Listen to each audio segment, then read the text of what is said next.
और विश्वकर्मा, आप लोगों का एक बार फिर से मेरे चैनल पर स्वागत है। पिछले वीडियो में हमने बहुत सारी संख्याओं के बारे में पढ़ा था, जो कि क्लास 8 के बारे में भी पढ़ा रहे हैं। और जो मेन इम्पोर्टेंट हम लोग का चैप्टर है वो है परिमेय संख्या। तो परिमेय संख्या के बारे में आज हम लोग पढ़ेंगे, क्या होता है परिमेय संख्या। देखते हैं परिमेय संख्या क्या होता है।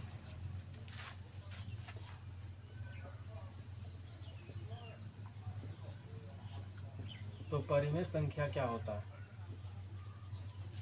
परिमेय संख्या को हम लोग रैशनल नंबर भी कहते हैं।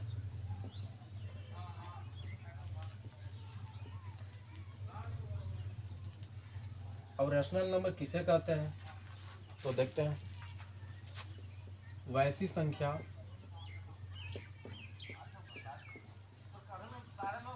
जिसे हम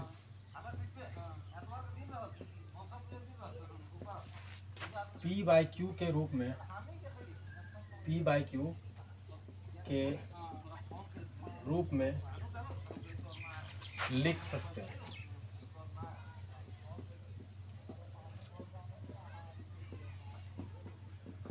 जहां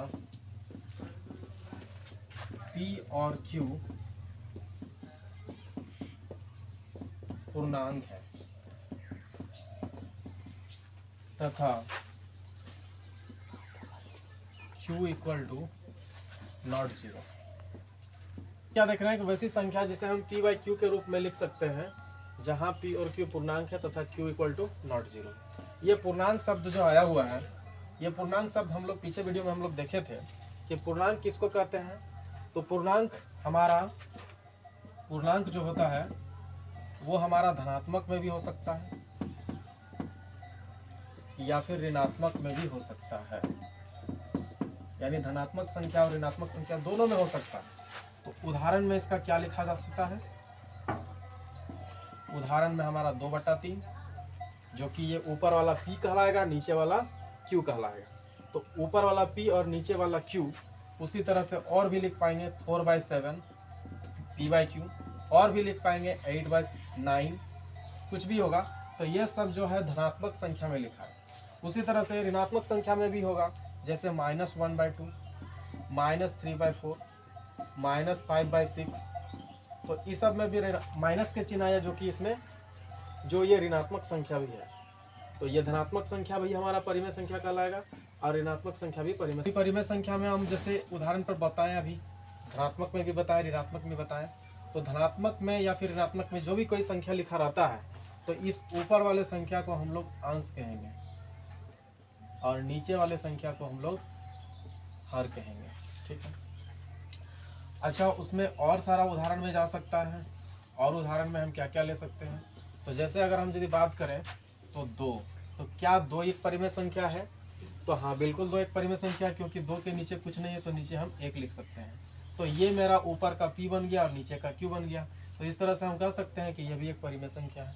अगर केवल लिखा जाए 4, तो ये भी एक परिमेय संख्या है, क्योंकि इसका भी नीचे कुछ नहीं है तो हम 1 लिख सकते हैं। तो ये भी एक परिमेय संख्या बन गया। अब देखते हैं कि क्या 0 एक परिमेय संख्या है? तो 0 भी एक परिमेय संख्या है। क्यों?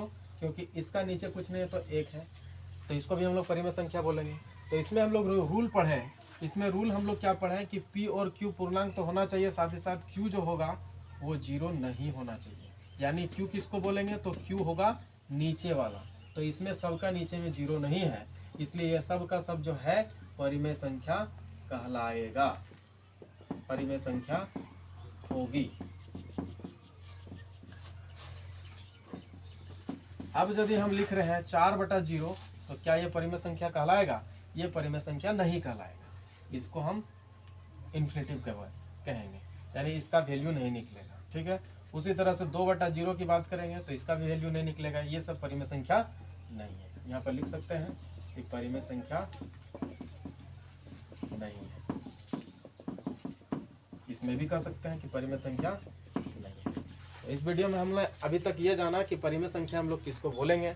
अगर आप लोगों को वीडियो अच्छा लगा है तो मेरे चैनल को सब्सक्राइब कीजिए और लाइक कीजिए, और इसी तरह के मैं बहुत सारे इंटरेस्टिंग वीडियो आपके लिए लाता रहूँगा। Thank you.